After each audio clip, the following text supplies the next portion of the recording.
Star জলসার পর্দায় আসতে চলেছে টান টান উত্তেজনায় ভরা এক বিশেষ পর্ব। আগামী 6 মে দেখা যাবে 1 ঘন্টার এক মহাযুদ্ধ। একদিকে আছেন আজকের নায়ক পরশুরাম, আর অন্যদিকে রক্তাক্ত বিদ্যা অর্থাৎ প্রফেসর বিদ্যা ব্যানার্জি। আজকের এই ভিডিওতে আমরা এই বিশেষ এপিসোডটির প্রোমো নিয়ে আলোচনা করব।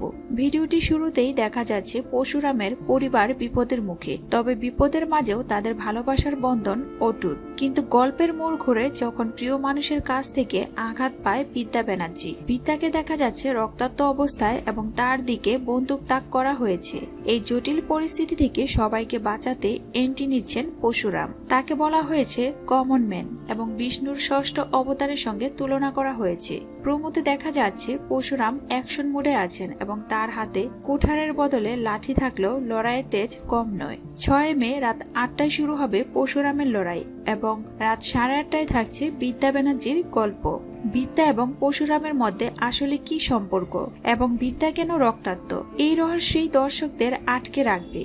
আপনি যদি অ্যাকশন এবং ইমোশনাল ড্রামা পছন্দ করেন তবে এই 1 ঘন্টার মহাযুদ্ধ আপনার জন্য একদম মিস করা যাবে না। চোখ রাখুন স্টার জলসার পর্দায়। ভিডিওটি কেমন লাগলো কমেন্টে জানাতে ভুলবেন না।